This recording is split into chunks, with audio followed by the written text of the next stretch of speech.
When Nicolas Sarkozy, France's new president, visits the White House next week, it'll symbolize how much French-American relations have improved since the war in Iraq.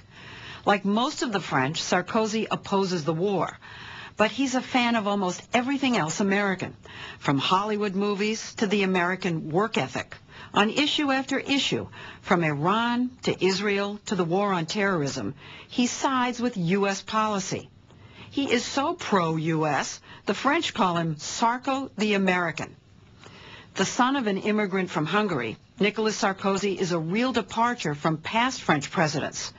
He's prone to flashes of quick temper, and as of last week, he's divorced. He's young, high energy, and thoroughly intriguing.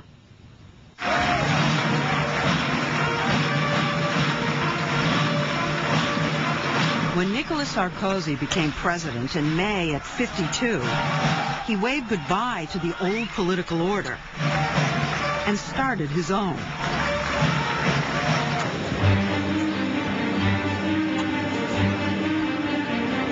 The inauguration was a dazzling beginning after a tough election in which Sarkozy asked the French people for a mandate for radical change, and got it. Sarkozy showed off his family, happy with comparisons to the Kennedys. His glamorous wife, Cecilia, a former model, her 2 daughters, and his 2 sons from previous marriages, and their own 10-year-old Louis. De liberté, d'égalité et de fraternité.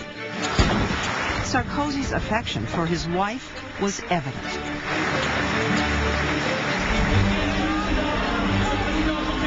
The 5 months since then have been a whirlwind of made-for-TV appearances, fiery speeches, a drop-in at a mosque, and meetings with a parade of world leaders.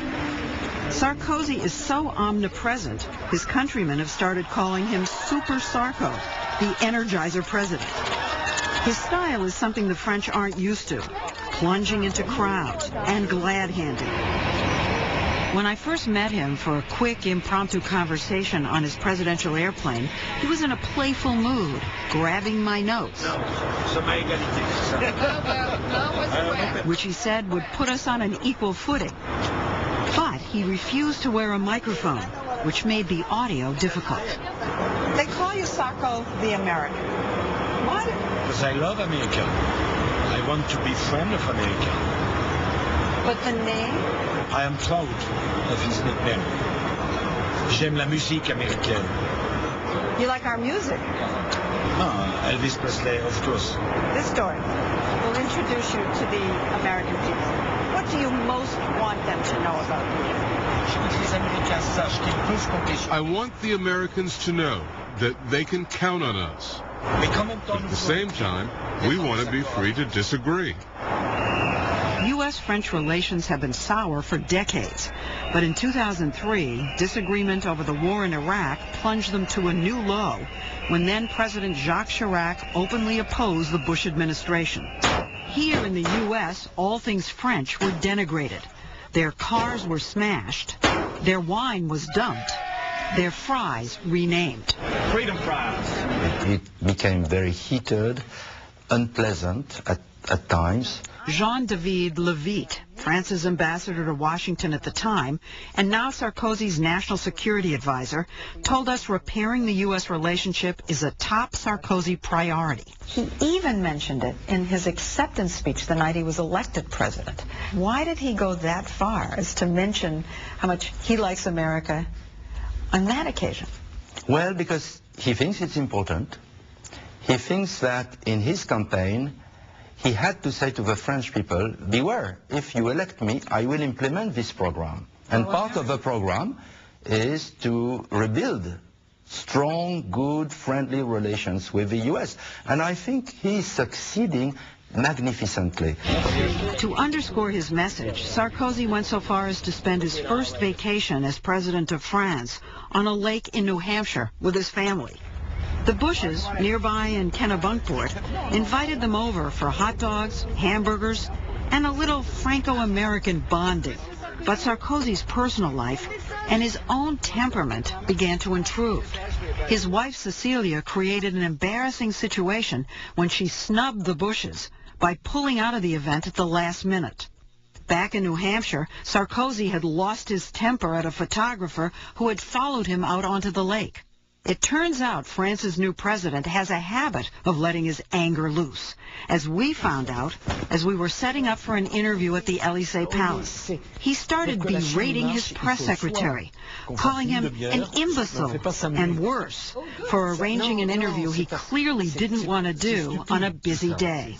He is stupid. But sir, this is how this is what the American people are going to say. Okay. I don't have the time. I have a big job to do. I have a schedule. Very busy. Very busy. Sir, I know you're angry. Non, je ne suis pas. I'm not angry. I'm in a hurry. Ça y est, Okay, I'm going to do my job. Don't worry. Okay, all right. Quel imbécile. You have said, I have always had to fight throughout my life. Nothing ever came easily for me. Nobody ever opened any doors. I got used to that. Now, is that the key to Monsieur Sarkozy? Non, c'est pas ma clé. That's not the key just for me. It's the key for anybody. On n'a que ce qu'on va chercher. You only get what you're prepared to struggle for.